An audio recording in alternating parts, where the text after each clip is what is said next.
ఇంక ఏం చేస్తాం, నాకు ఉన్నదంటే ఎంతో కొంత నాకు తృప్తి ఉన్న కావాలి కదా. అందరికి చేయాలన్న హృదయం ఉండాలి కదా సార్. చాలా మంది ఉన్నారు, చాలా మంది చేస్తారు, కానీ ఒకటి చెయ్యాలన్న అంటే ఇప్పుడు సరే ఒక ఇక నేను చెప్తాను, సహాయం చేస్తారండి. ఏదో ఆశించి చేసే వాళ్ళని చాలా వరకు మనం చూస్తున్నాం. ఒక సహాయం ఒక వ్యక్తి చేస్తున్నాడంటే అది ఇప్పుడు జనరేషన్‌లో గనుక మనం చూసుకుంటే తను ఒక సహాయం చేస్తున్నాడంటే దాని వెనకాల చాలా అర్థాలు ఉంటాయి.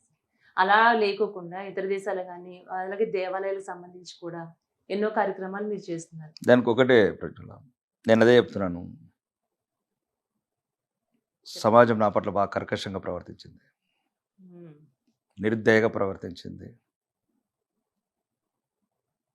కాబట్టి నేను సమాజాన్ని ప్రేమించాలనుకుంటున్నాను, ముఖ్యంగా పేదవాడిని ప్రేమించాలనుకుంటున్నాను.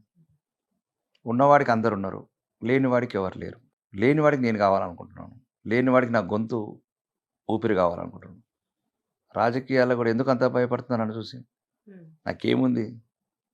రాజకీయ వారసత్వం ఉందా?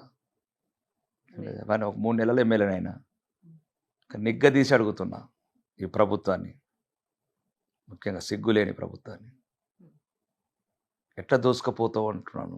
ముఖ్యమంత్రిని ఎట్లా దోసుకపోతావు అంటున్నాను. అవును.